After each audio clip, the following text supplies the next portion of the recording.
providing knowledge and sharing messages of organizations where impact right You know the process all the time. You know the process all the every now and then. You are the best person to see what actually are the gaps that you're supposed to minimize, especially in terms of improved quality. When quality is improved, cost of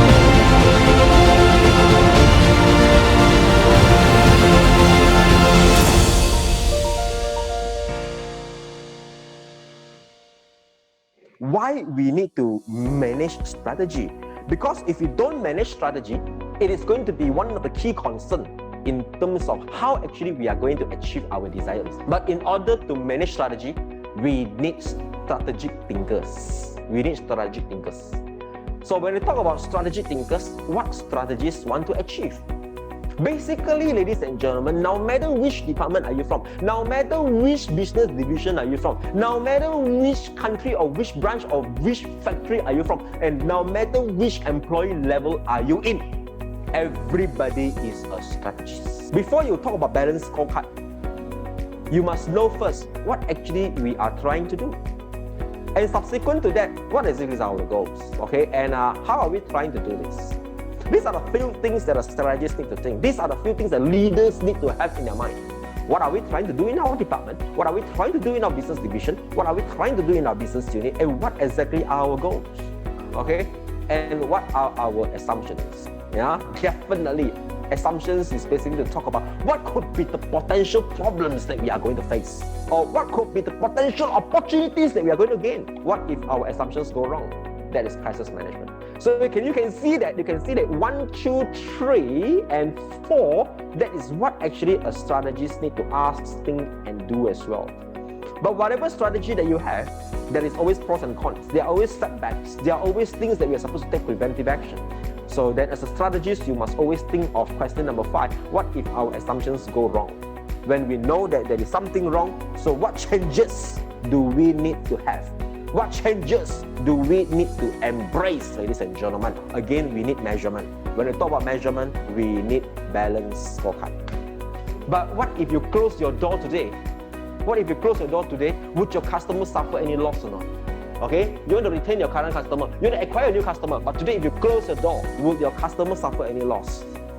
Where do you want the company to be in 10 years? That is basically talk about your strategic planning, okay? Your company campaign in the marketplace.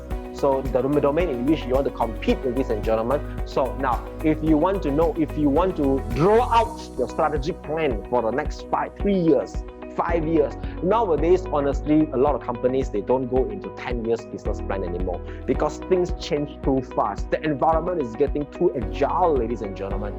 And based on my experience for the past few years, a lot of companies, they never go for 5 years plan anymore.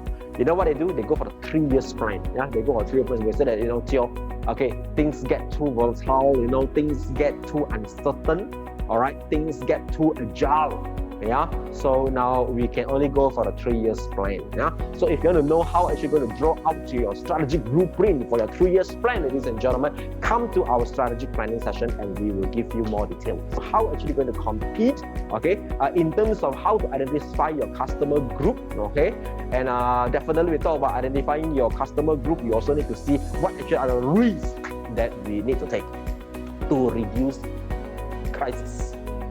Okay, and how to determine specific needs of your business fields.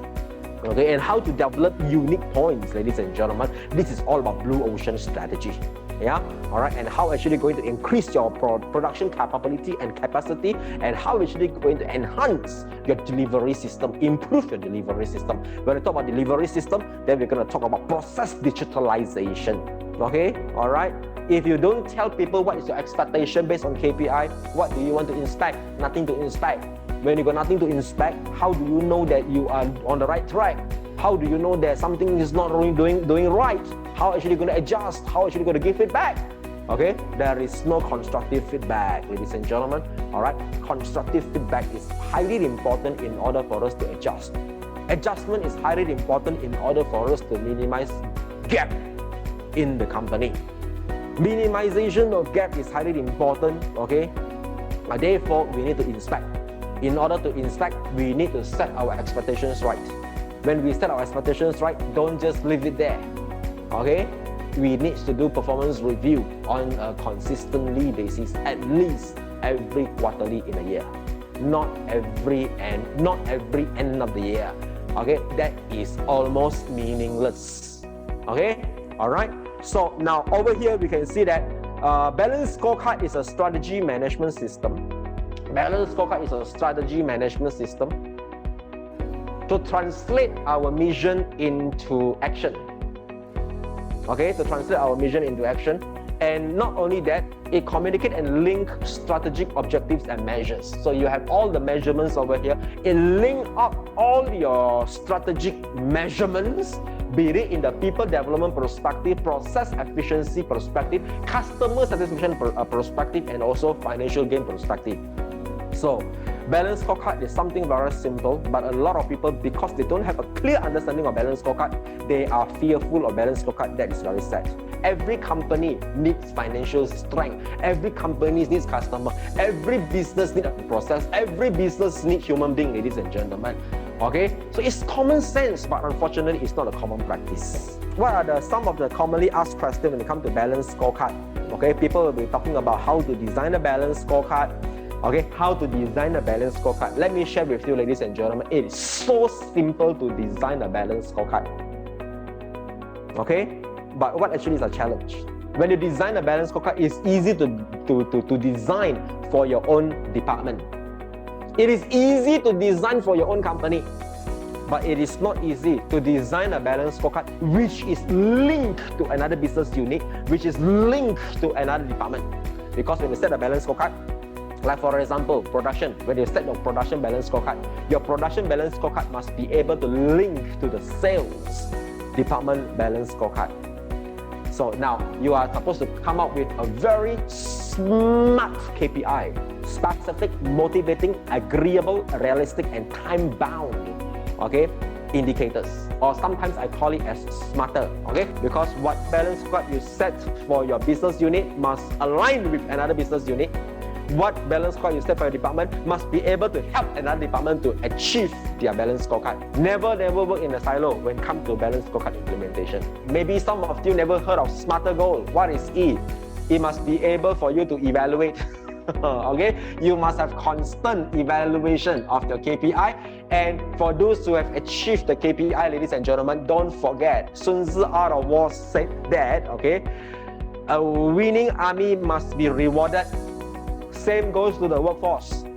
When the workforce achieve their KPI, provided the leaders communicate the KPI clearly, they must be rewarded, they must be recognized accordingly, ladies and gentlemen. So now, typically, how many performance measures should we set? Okay, my suggestion to you here is 8 will be the most, 4 will be the minimum. Yeah. Okay. Why, ladies and gentlemen? Because if you set too many KPIs, they cannot remember. KPIs must be something that the workforce can remember. How to make them remember? They need to sleep with the KPI, they need to eat with the KPI, they need to play with the KPI, they need to work with the KPI. Collaborative Balanced Scorecard, as what I mentioned, your departmental Balanced Scorecard must be able to help other departments to achieve their Balanced Scorecard, and how to measure workforce behavioral indicators. Okay, a lot of companies, when it comes to performance management appraisal, they use only behavioral indicators. How disciplined you are, how good your leadership skills, how creative you are, how motivated you are. Ladies and gentlemen, I wouldn't say those are not good indicators. Those are good indicators, but those indicators could be very subjective, could be very relative. When I say could be very subjective and could be very relative, why? Because it depends on the justification of the immediate superior. We highly encourage you, in order for you to have a highly motivated, definitely monetary is not the only motivation factor, but recognition could be a very great motivation factor to the employee as well. So you want to recognize the right person, you want to reward the right person based on performance. Based on performance which is linked to the strategy, ladies and gentlemen. Therefore, we will suggest that you use Balanced Scorecard to quantify your performance and to make your performance appraisal much more quantitative rather than qualitative.